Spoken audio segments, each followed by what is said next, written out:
Lessons learned. I use the agile methodology. First step always. I was going to say, you're going to have to roll a 1d6 to figure out if you remember to turn on the recording. Well, to everyone, thank you so much for sticking with us. I know it's lunchtime, so I hope you enjoy your sandwich, your lunch. We continue forward because we're troopers. We have John Svazic with us today with over 20 years of experience in IT and the last 6 years dedicated to information security. John has a passion for technology. John has been a chief security officer, holds a variety of security certifications, and hosts a weekly podcast called Purple Squad Security. Timothy and I were both part of one of the episodes, and that was the only episode I was invited to. I don't know what happened. Anyway, today's session with John is how to make friends and torture coworkers, gamifying the tabletop. Hello, John, welcome, and let us know, tell us, what do you mean by gamifying the tabletop? Well, thank you, Ed. So gamifying the tabletop this is an idea I had a while ago, and I decided that I was going to try it out on the show initially. But the idea behind it is tabletops are exercises that we do as dry runs for disaster recovery is really what it is. And one of the interesting things about the dry runs is everyone follows what I affectionately call the happy path, which is everything just works. The internet is down, no problem. I go to the network closet, I jiggle the cable, it's back up and running. Oh, Bob's machine has a virus on it. No problem. I know that we're updating our antivirus signatures every hour. Just give it an hour, it'll clear itself out. It's fine. Or my personal favorite, your system has crashed. No problem. We restore from backup without ever actually trying to do that. So what I decided to do, being a huge nerd, I don't have stats on Overwatch like Tim does in his intro, but I loved playing Dungeons and Dragons when I was in high school and whatnot. And I still play it a bit today, not nearly as much as I would like to. So I did what most people in our industry do, as I hacked something together and made it a reality. And it turns out it works really, really well. So the concept behind a gamified tabletop is you take a standard tabletop exercise, but for every decision that's made, you have to roll dice. And the way that I run them is you're either going to roll a 20-sided dice or a 6-sided dice. You can get more complicated than this. This is not a new idea. I know John Strand's been doing this with Black Hills InfoSec. He's recently come out with the wonderful Backdoors and Breaches card game. Yes, I'm one of the few that managed to get a deck of cards from them. It's a lot of fun. My take's a little bit different than what these guys are doing, in that the drive is really around your own disaster recovery plan. And if you don't have one, this is a really great way to get started. So a lot of people, they always have trouble. How do we start? How do we create a disaster to go with? And sometimes it can be the simplest things. It can be something you see in the news. Sometimes it's as simple as what's happened in your office in the past, and are you really prepared for it? That's probably the most important one that I would start with. Take a look at your own history, figure out what it is, and then kind of take it from there. So, this is to start creating your own disaster recovery plan, your own incident response plan. Is that what we're talking about? So you can do it two ways. Either you have an existing incident response plan and you want to test it, or you don't have one at all and you want to get started on creating one. And sometimes running through a mock tabletop like this is a great way to get it started, because you'll realize all the different places you'll fall down, right? So taking a look at what's happened in the past. Maybe you have an incident response plan, maybe you have a business continuity plan, but generally those are very wide, and sometimes with your IR plans, you have a specific scenario that you've written it for, not necessarily a new scenario that may have occurred recently. So how are you sure that you have figured out your controls and your protections? Okay, so we started this morning of talking about a common scenario that we're going to be using throughout the multiple conversations, and this is one of them. So there's a company in Spain that that was the news early this week, and that they were hacked. They had ransomware, and what they did is they decided to go to the extreme steps to deal with the ransomware issue, where they shut down everything, disconnected themselves from everywhere. And so zero communication with the clients. The clients were not aware or did not know if their own information was also part of that ransomware. Did we lose our information? And they didn't know, the client didn't know who to contact because nobody was connecting, nobody was communicating. So we go to this incident response plan and the happy path that you mentioned before. You know, first of all, when I see that extreme activity, it tells me maybe they don't have an incident response plan. And if they do have an incident response plan, I cannot believe that step number one is disconnect everything, unplug everything, and we're safe. I mean, how will something like this, like doing a gamifying tabletop exercise, would have helped this company? Again, you know, so let's assume that they do have an IR plan in place, right? And then you pull out the thing and you're like, okay, you know, John, you know, your company just got ransomware. What do you do first, right? And then you look at the IR plan and it's not gonna say unplug everything. It's probably gonna say, that's okay, our antivirus detected everything, so we're safe, right? What's the difference? How do you do that scenario with the Gamifying? Let's go through that. Sure. So going back to this Spanish company, I don't think that they had an incident response plan, and if they did, they should have never practiced it.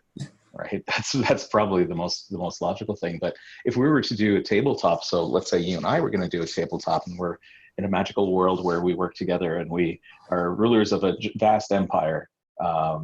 We decide, okay, it's time to do a tabletop. And the very first thing, the scenario is ransomware has hit our environment. What do we do? The very first thing I would say is, all right, let's go with the example of we have antivirus and it's just going to have updated signatures, it'll catch it, and we have some EDR software. Let's go even further. We have our EDR software tied in to our let's say our automation tool set that will automatically block that machine from connecting to anyone else in the network because we're going to isolate it, because we're that good, because we have a SOC that is literally sitting there. And I'm sure that there's more than a few listeners who are watching this right now saying, absolutely, we have the best SOC in the world and the best security engineers that they can simply click a button, that machine gets isolated and we've halted the spread. So the first thing I would say is, okay, roll a 1d6. And I would probably pick a 1d6 just because I know there's going to be very low likelihood of this actually working. So actually I might do a 20. So I should explain. Sometimes I'll pick the die. And most of the times when we do these types of tabletops, the person who's running the tabletop exercise, and this is true for any sort of tabletop, gamified or not, you have someone that is driving that entire activity, that exercise. You know, they're often called the lead, the manager, whatever, you know, game master, dungeon master, c'est la vie.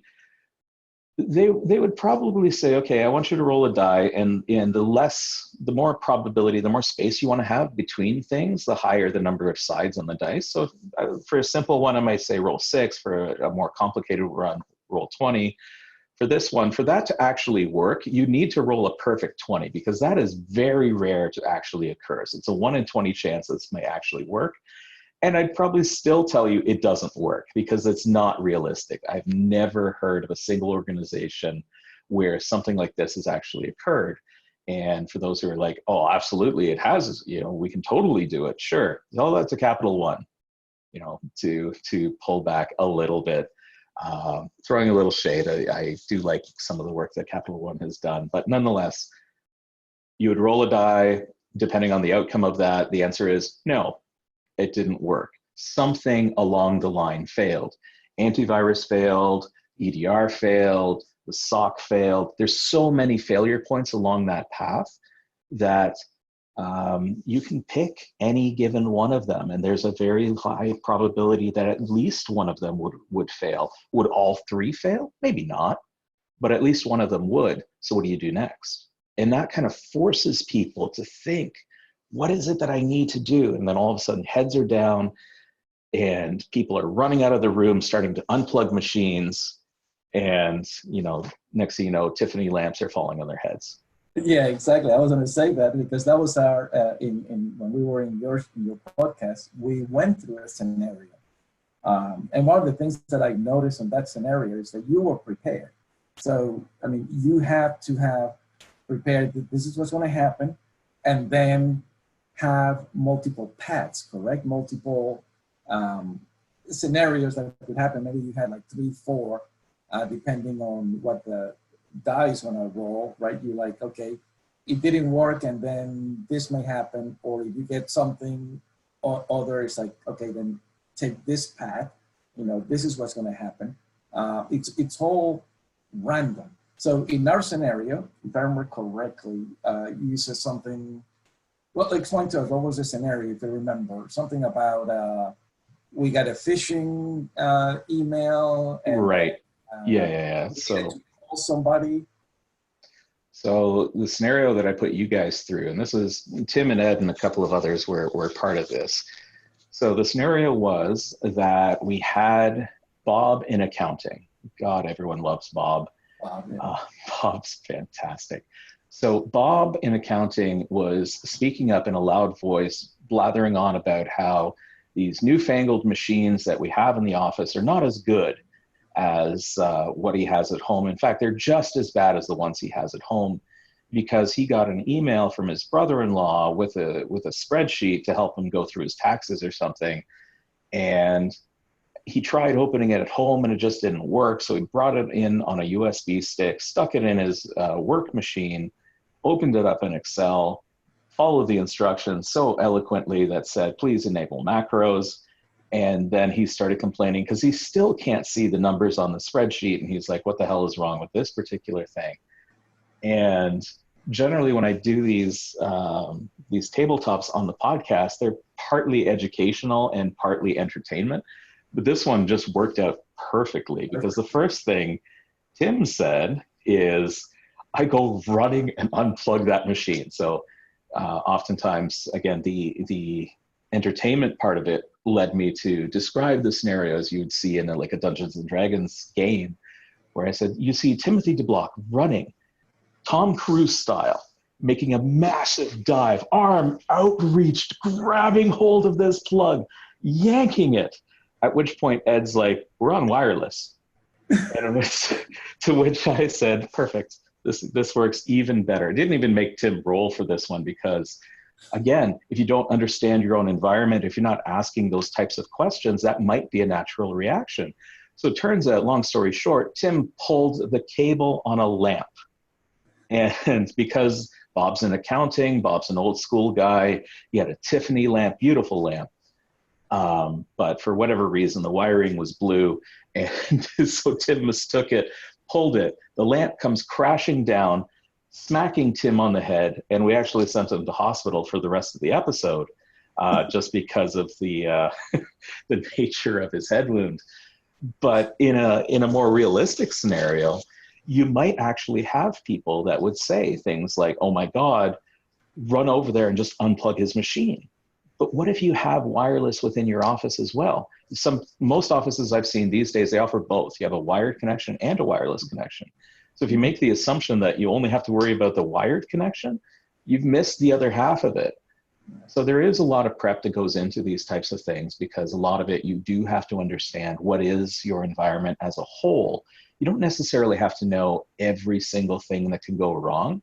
I think more than a few times in that particular episode with you guys, you went completely off script, which is fine, right? Yeah. And I tell you, when I started that exercise, I was like, this is gonna be okay. You know, I'm just gonna be here, just participate, but I don't see, you know, I don't understand. I really didn't understand what the whole idea was.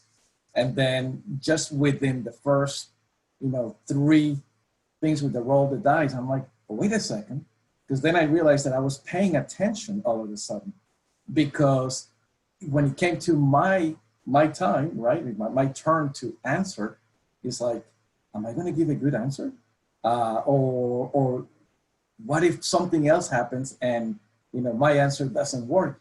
And so it's part of keeping you on your feet and making it more realistic, because in a real event, let's put ourselves in the shoes of this Spanish company. They got ransomware, right? And let's say they call John and they say, you know, John, you're the VP or the CISO or whatever, the CSO. John, we got ransomware. What do we do? And the first thing you do is like, let me just call the server admin or whomever and find out, you know, which servers were affected. It's a truth, first of all, right? And so you go, okay, before you make the call, roll a D6. And then you get something, it's like, okay, you get this. All right, based on this, it says that your sysadmin is in a hospital because a Tiffany lamp hit him in the head, and so he's not available. What do you do now? And now you're in that position to like, wait, what happened? It's like, welcome to reality. Now something happened. And this is the whole idea of this gamifying exercises, because it forces you to think. And I'm assuming that somebody else in the team that's leading this group is taking notes, correct? Because this is a whole bunch of lessons learned. Yeah, right? Yeah, for sure. So you do have someone that's taking notes, the scribe, as we usually call them. They're taking notes to see what's going on. The other thing to keep in mind is, in a traditional tabletop, you don't just have the technical people there. You'll also have representation from legal, from finance, from HR, because if you have employee records, for example, that are compromised, you need to understand what rights you have and what responsibilities you have to your employees.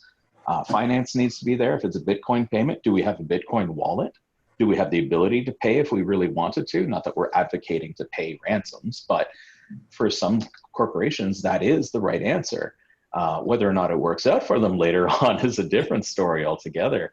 Right. But you hit on a couple of key things, Ed, that is, I think, rather unique about the gamified experience. First, you have to pay attention, because you don't know how things are going to change. Again, traditional tabletops, when you have this variety of people that are there, some of them are going to be interested and most of them are not, right? When it gets to the technical talk, when you have the IT team talking or the security team talking, or you know, whomever else, you're going to have the lawyers and the HR people kind of sitting there twiddling their thumbs, wondering, hey, when is it my turn? Or worse, I've seen tabletops where the lawyers who think that they, know technology, are actually providing suggestions to the technical team on what they need to do, and now the technical team is like, "What the heck's wrong with you? You're what? Go away." So that's even worse, I think. But anyway, continue. Yeah, no, sometimes it can. If you have a strong personality, for sure, it can derail the entire exercise. But if you have someone who's running the exercise and basically forces people to make decisions, force people to think about things, sometimes you can have a really good idea coming from a different corner of the discussion, right? Maybe it's not their core competency, but they do have that nugget of information that forces that outside perspective. But the other thing, by forcing you to pay attention, now you become invested in it.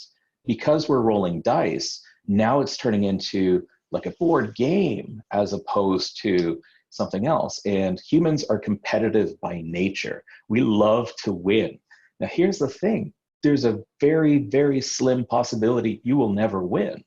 I ran a tabletop once, and some of the participants asked me, they're like, what if we can't get anything right? And I said, then the company goes out of business. That's a reality that all of us face. When we're faced with certain levels of risk, then we do have that possibility that, everything just goes completely to crap and there's nothing we can do. And, So. and that's the good idea of having this type of tabletop exercises, because it identifies possibilities that we never consider, because we always in a happy path. We always we have the red button that stops everything, and That's exactly it. Yeah, we're safe. So this is going to give you. I mean, tell that to the company. Was in Austin or somewhere here in the States not too long ago, that had to fire all their people. They closed down after a ransomware attack. I'm pretty sure that that was not a possibility that they considered in their IR plan, that we have to shut down if we get ransomware. But if they would have gone to some kind of these examples of for training, or the Gamifying Tabletop, we're not saying they would have found it, but maybe they would have been better prepared to respond, and that will lead to that path of will disappear. absolutely. I mean, the whole idea behind a tabletop, it's the same idea as, why do we do fire drills? Right? Why do we practice these things? We used to do these in school. Depending on how large your organization is, you might do them occasionally, usually in the summertime, definitely not in the winter, especially for us in Canada where it's really friggin' cold right now.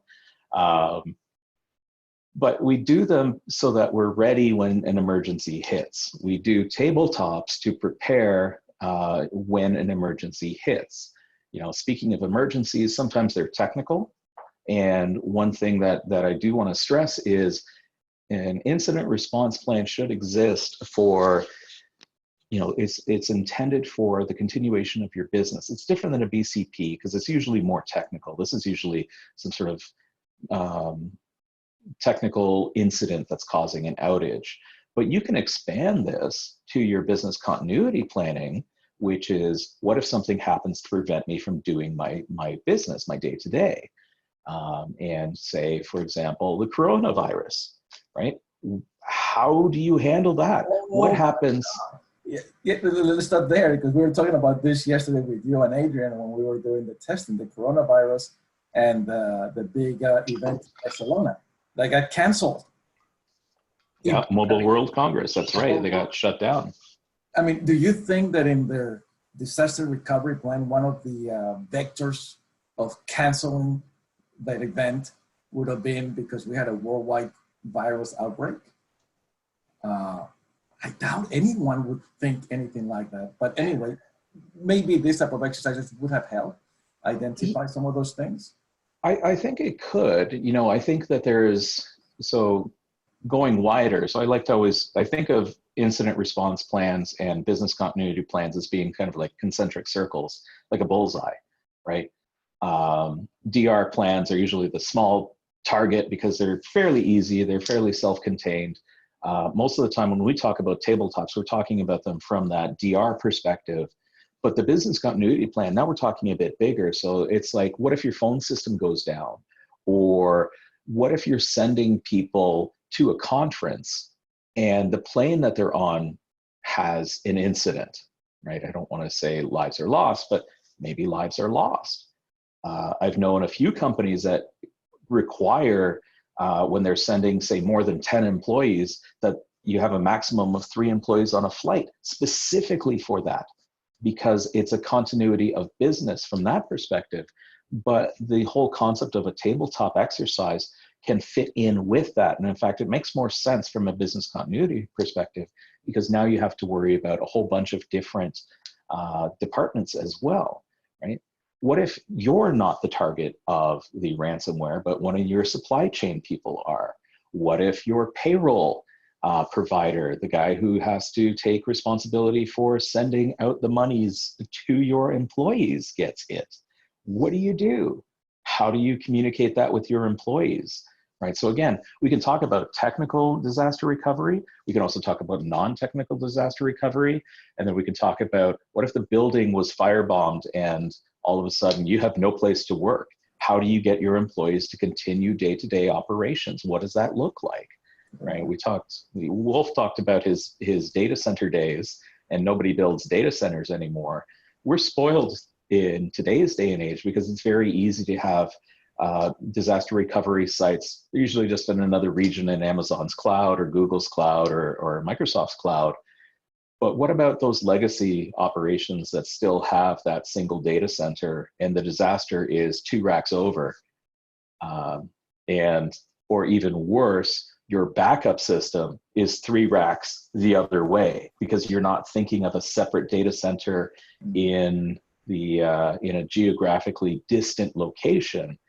Maybe you have one, but it's in the same city. So if there's a citywide blackout and your cheaper backup data center doesn't have diesel generators, what do you do now? What if those diesel generators don't work? So it's a really interesting idea, and coming up with these scenarios is really fun because trying to figure out what that massive web looks like takes a bit of experience, and it takes a little bit of creativity as well.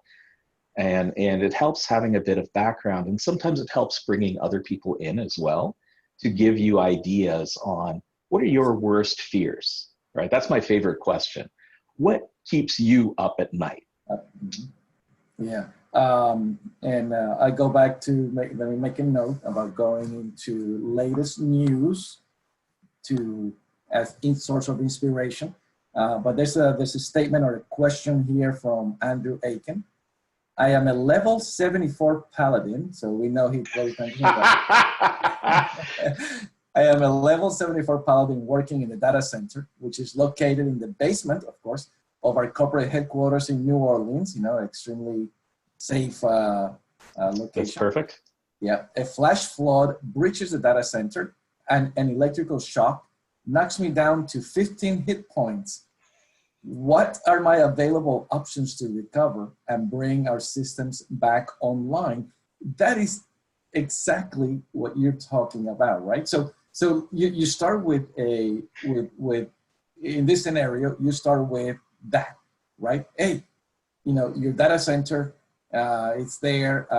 What is our backup? We have a flat flush, a float, whatever. How do we recover? What are my available options, right? And then you start going through it, and then that's when you find out little things, little gems like that. Oh, well, my recovery, as you said, is 2 racks down in the data center.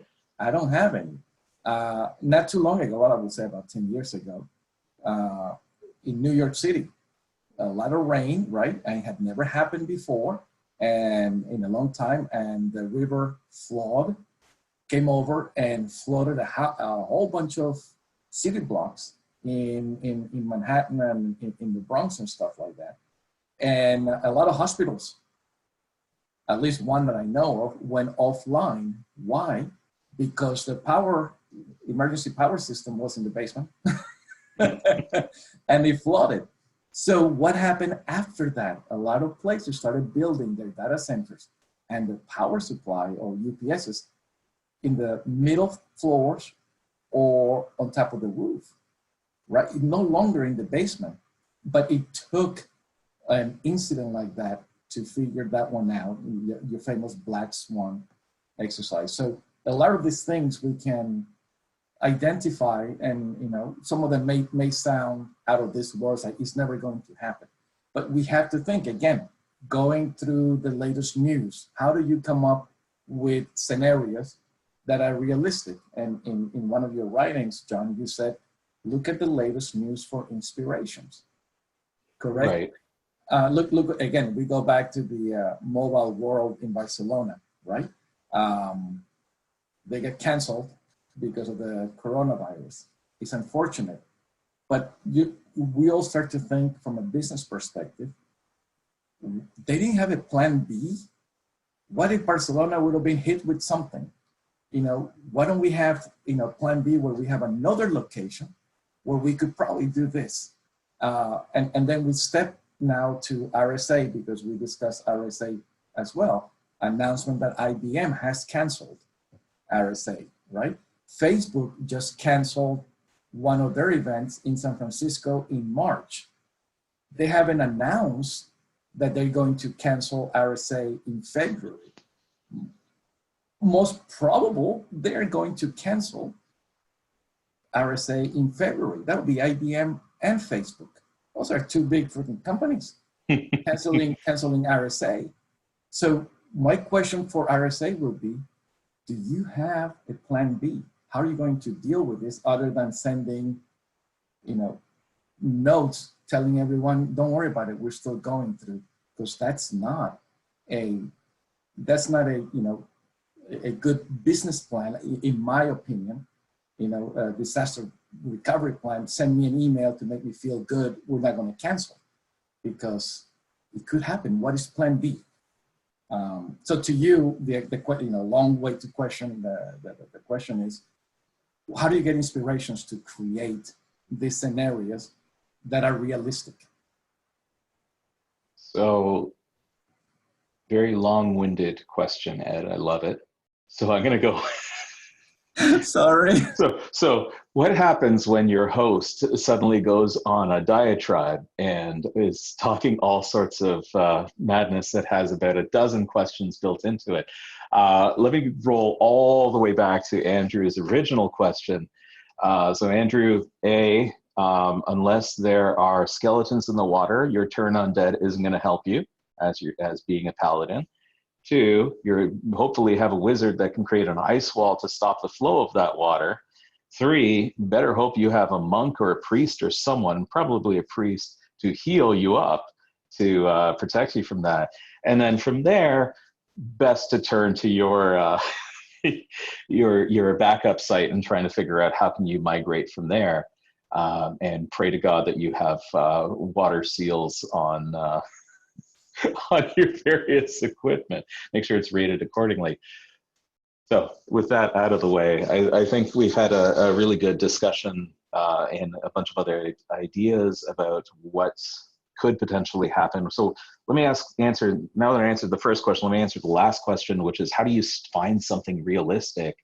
News is a good source, but it can be a little misleading, because if we have something like, say, let's go back in history a bit more. Let's take a look at the Equifax breach and the news that recently came out from that. We talked privately about the fact that their CISO was dragged through the mud because of a degree that she got 25 years ago, which wasn't related to technology at all. I don't see how any of that is relevant at all, because I was a developer for 15 years. Does that mean I'm not qualified to talk about security? No, I just have a different perspective that I've brought to it. So that aside, taking a look and saying Equifax got hit by what we believe is China. I know the US government is claiming that it was China that did it. That's fine. Attribution is hard. Does that mean that the ma and pa shop down the street has to worry about China breaking into their system so that they have to come up with a tabletop that is going to defend against China? No.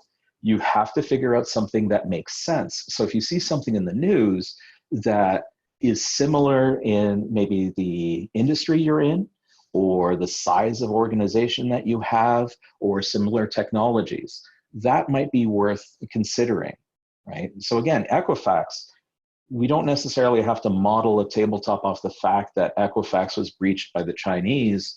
We can model the tabletop on the fact that they were running a vulnerable version of an Apache library. It was Apache Struts that was vulnerable. So how many other organizations run Apache Struts? Lots. They're not as big as Equifax, but the concept is the same. You have potential to be exploited just by the nature of this the tool chain that you're using. The other thing that I like to do is take a look at the history of the organization.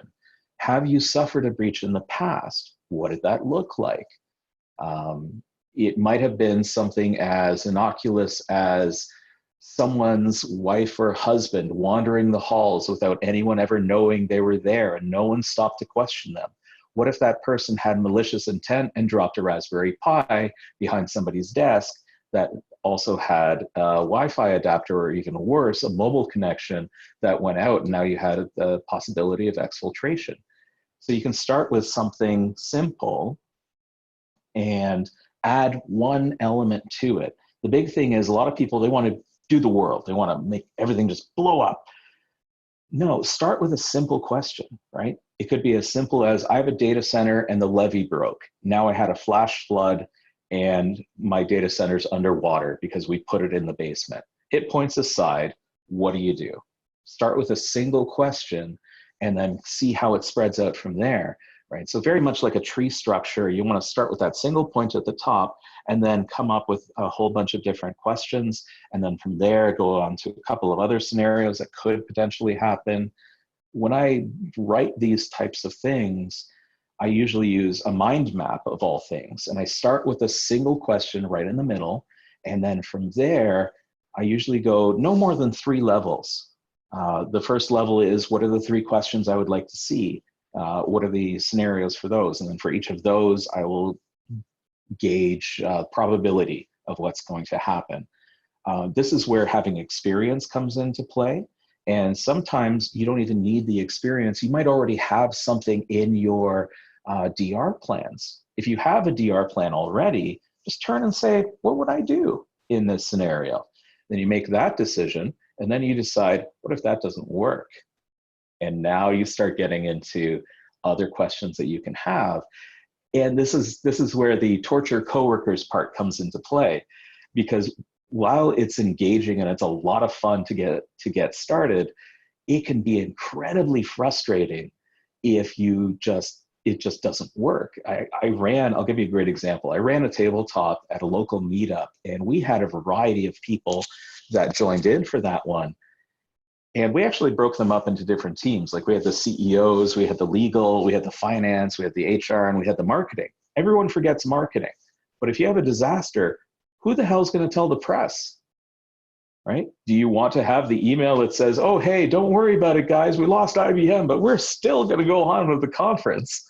This is the type of thing that a lot of people, or take a look way back. Think about the CEO of BP. Do you really want someone like that handling your messaging to the world, potentially tarnishing your brand, or in BP's case, definitely tarnishing your brand?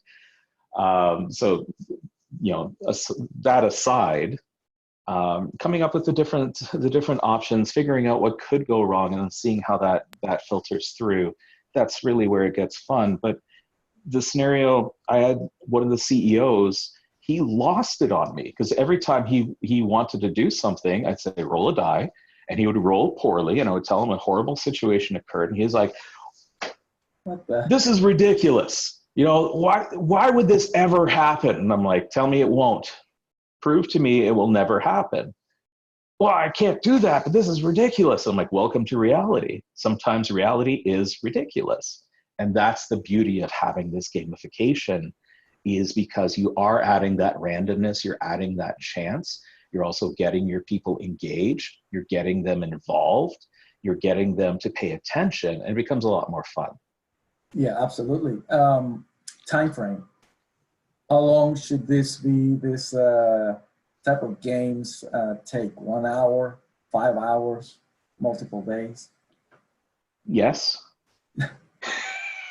It depends. So another tabletop that I ran, so some people will remember this, a couple of years ago, one of the Node.js libraries, heaven forbid, NPM has a problem, or for some reason Node.js just happens to have a supply chain issue. Big surprise to everyone here, I'm sure.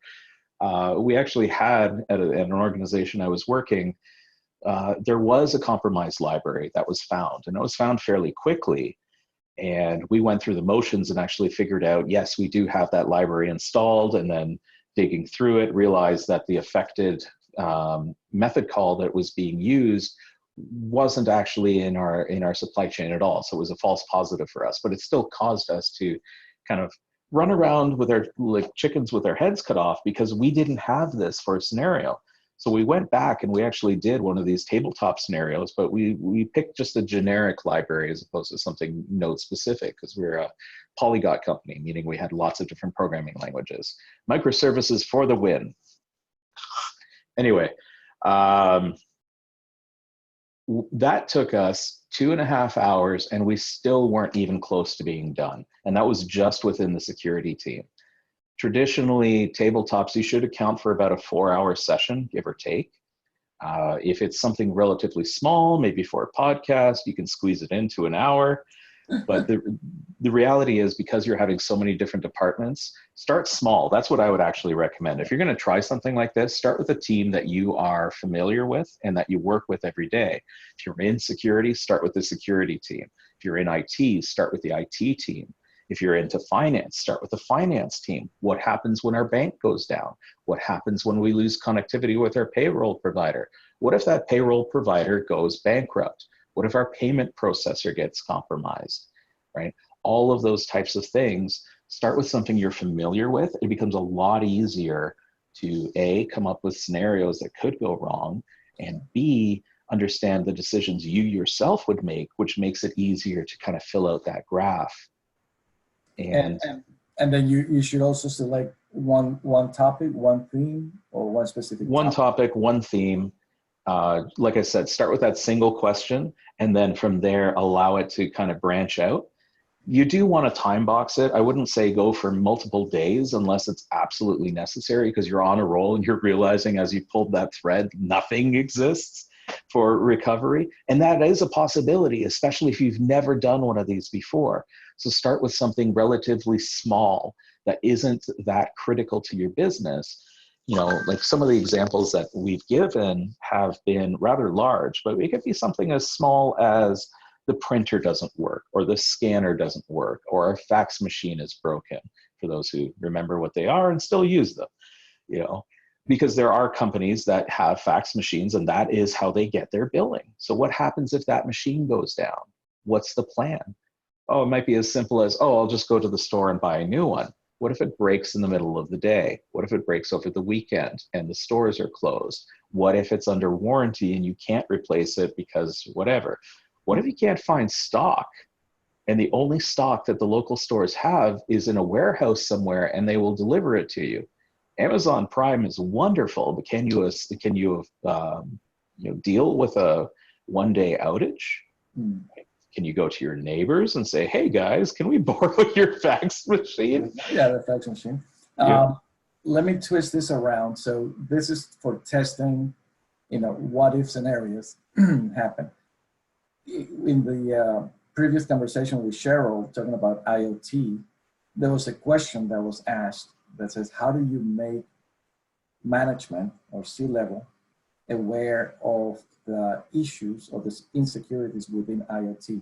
Can you then create a scenario that is a teachable scenario for your C-levels, where by doing this type of gamifying exercise, and it's focused in this case on IoT security, and let's say Cheryl's example, you install a Polycom, and then you go, well, what happens if the Polycom is hacked or has a vulnerability, whatever? Can you use that as a way to explain to C-level the importance of securing IoT? Have you used it? I'm going to tell you a secret. That's why I'm getting in all close like this and being all creepy as opposed to doing my thought leader hand signals that I was doing earlier. If you are struggling with your IT budget right now or your security budget right now, come up with a tabletop scenario and invite your C-levels to it, just as observers. They don't have to do anything, and try to get as many other departments in there and watch the magic happen. Executives have this perfect view that everything underneath them is just fine. They often are too busy to understand the amount of work that people do running around and how ill-prepared you can be. And when you start showing off things like, this is going to impact revenue, oh my God, will they start throwing money at you to make sure that it actually works? So use this as a secret, but use it for good. Don't use it for evil, or it will backfire on you, right? But I mean, really, you can. I mean, absolutely you can. You could come up with a scenario for C-levels such as, hey, someone happens to be targeting your wife because they know if they infect her machine and they know that you bring your laptop home, they can potentially, attack you in your home environment. Cheryl did a great chat about IoT devices. What if someone were to be gifted an IoT device that was compromised. You know, that is a very distinct possibility, and that does happen, especially to larger organizations where the C-levels are great targets. I mean, we call it whaling for a reason, because it's a very big fish, but it's a fish nonetheless, right? I'm sure Tim's red team are probably thinking, ooh, we could probably have a little bit of fun with these guys later, right? Adrian's going to talk about dwell time, right? What's the dwell time for a home environment where your IT team hasn't locked it down, especially for the CEO, or even worse, I would say the CFO, right? Because they're the ones that are really the keepers of the monies. And unless you have a serious process built in there, yeah, it could get messy pretty quickly. John, how long does it take you to create one of these scenarios from start to finish? Start to finish, depends how deep I want to go. Start to finish, I've been doing this for a couple of years now, so I can actually do them rather quickly. So I can bang one out in about 4 to 8 hours. When I first started, you can go as deep as you want to for these, and you can go as complicated as you want to. Realistically, I would say about a week is reasonable, because what you're going to do is, it's a lot like writing an essay when we were back in school, or writing in a book for those who have written books. You're going to create a draft, you're going to read through it, and you're going to be like, I don't know about that one, and you're going to go back and change it. You're constantly, right up to the point of actually deploying or starting one of these tabletop exercises, you're going to go back and edit it, because you're going to think of something else you want to add. Don't complicate things. It's a lot like threat modeling. Don't plan for something that isn't realistic, but it is something, plan for things to happen that could happen, that is realistic. A zombie outbreak is probably not something that's going to happen. It's not necessarily in your control. Likewise, for the ma and pa shop down the street, they don't need to worry about a nation state attacking their, local coffee shop Wi-Fi. That's probably not. Unless you're the payroll providers. Yeah, that would be. Yeah, for sure. All right. From Andrew Aiken, the concept is great, but may require expertise, ingenuity, creativity that you don't possess or is readily available to you. That's why there's people like John. Could generic dungeon scenarios be developed by someone that have broad usability across multiple organizations? Or would they only be meaningful if heavily customized for a specific organization? So this is the good news. This is why I actually brought the Backdoors and Breaches card game, because these are generic scenarios that you can start with. And this is a great card game. Definitely take a look at Black Hills Information Security. They were selling these on Amazon. They sold out really, really fast. They generally do have them in conferences that they're at. So I know Wild West Hacking Fest, for example, has them. I do know that John said that they were trying to get more up on Amazon, but if you can't get your hands on that, that's okay. There's a great Twitter account that I based all my scenarios off of. So if you go to Twitter and you do a search for Bad Things Daily, it's actually at Bad Things Daily on Twitter. This is a Twitter account that actually gives you one-shot scenarios of something that could potentially occur within your organization. So you don't have to be creative. If you don't have any news items that are potentially there that are applicable to your business, for example, or you don't have past incidents and you're wondering what the hell to do, take a look at the Twitter feed. Pretty much every scenario that he has listed there. I know the guy who runs the Twitter account. He's a brilliant man, and he does IR. So a lot of these scenarios are real life scenarios that he has either been involved with or one of his team has been involved with. So they're legit great starting points. And from the creativity part, you don't have to make it a giant campaign. Those are great for podcasts, and those are great to get people started. But you'd be surprised at how invested people will get the minute you tell them, oh, sorry, that perfect thing you thought was going to happen didn't. Now all of a sudden, oh crap, I have to take this seriously. And it just kind of, it will lend itself naturally. The biggest thing is be confident when you're leading this thing. And the other part of it is it gets really, really hard because if you're the person leading the scenario, you don't want to give them the solution. The whole point of this is you're outside the sphere of influence. You are simply dictating, like a narrator in Morgan Freeman's voice. This is what's happening. You're the voice of God at this point and saying. And that's the voice that you use on the podcast. I have nothing on you, my Latin friend. Really quick here, Maribel Alicia Gamblin, she just said that I just placed my order for the backdoor and breeches for $10 on Amazon. Yeah, nice. So you can definitely get it. Yeah, and then somebody just put up there on the yeah, I see that in the chat. Perfect. Yeah, no. So and what you were saying about, you know, the voice and be confident as the lead is extremely important, because you're going to have people like a CEO, as you said, that will say, come on, that's not going to happen. You have to be very sure and be very confident and be the lead and say, well, it happened, deal with it. What are you going to do? Yeah. And that's also why it's so important to pick realistic things as well, right? You don't want to say, there's a meteor that's falling down, it's going to crash into the building, and that's everything that's going to go straight to hell. The better scenario is there's a short in one of the space heaters that your employees brought in because they were cold and didn't tell you about it, and that caused a fire. And I may or may not have worked at a place where that has happened, right? So sometimes having personal experiences, even if it's from another organization or whatever else, or even just talking with your friends. And, you know, if people are having issues like, how do I get started and what do I do? You know, send me a note. You know, I'm more than happy to give you a couple of ideas on where you can get started. But realistically, listen to your podcast to get ideas how one. You can, yeah. I've done I think I've done 4 or 5 of these, and yeah, they've been fun. They've been absolutely fantastic. Great people. Those ones take a lot longer than a few hours to put together.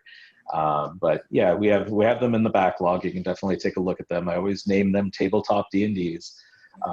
Great examples. And there's a funny comment from Nadav Amir. He says, hardening the physical layer of security can have dangerous consequences. Like, what if in the middle of a flood you are trapped in a man trap? Game over? I don't know. No, so the good news is with a lot of physical security controls, they have the fail open state, right? So if there is a failure because of a flood or whatever else, they will fail open so you can pass through without stopping it. That's very true for fire codes and everything else, and manufacturers are well aware of them. They also make for some really interesting attack vectors, like how can you trigger that flood sensor to cause it to go into fail open mode so that you can bypass that. Is it an IoT-based sensor, maybe? Oh, you can always get an IoT-based sensor for flood control. You know, may have one of those in my basement just in case. You know, those spring thaws of the massive amounts of snow that we have. Well, perfect. All right, John. Well, thank you so much. Any last words before we take a 5-minute break for the next one? Have fun with it. That's the biggest thing. Oftentimes if you're going to be trying to do something like this, have fun with it. Make sure the people that are there are enjoying themselves as well. Take breaks as well. Don't try to do this marathon thing over 4 hours. Schedule breaks every hour. And it's actually proven that if you stand up and actually do some sort of physical activity, for each hour, you'll actually increase blood flow to the brain and retain knowledge a hell of a lot better. And bring food. Food is a great equalizer as well. Absolutely, absolutely. Well, John, thank you so much. I appreciate it.